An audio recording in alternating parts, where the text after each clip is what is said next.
Church throughout the nations, live from Telegracia International Studios. Prepare to receive the desired of all nations, the King of Kings, Lord of Lords, Dr. José Luis de Jesús, the man Christ Jesus. Yo, Jesucristo hombre.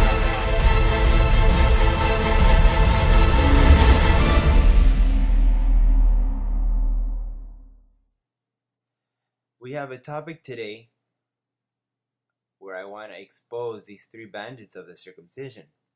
I always speak of Paul and the uncircumcision, but I refer to Paul, John, and James.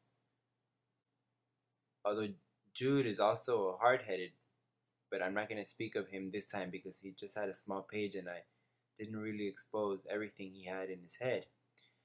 But these people from the circumcision did a lot of damage. And when I speak of the circumcision, imagine a man like John that wrote Revelations. I have to explain that because he is an instrument that God used to place a veil on the nations, to confuse them for not having believed his word. Because he says, for not having believed the truth, he sends them a spirit of confusion. John didn't want to believe the truth of Paul, and this is why he was his worst enemy. And by not believing in Paul, God sent him a spirit of confusion.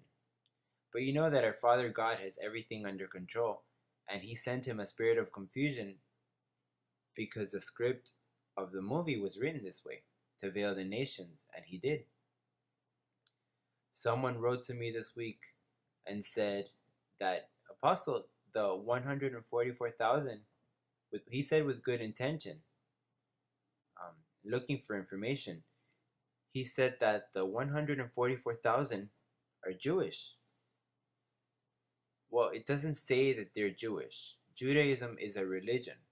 What it says that they are the true Israelites.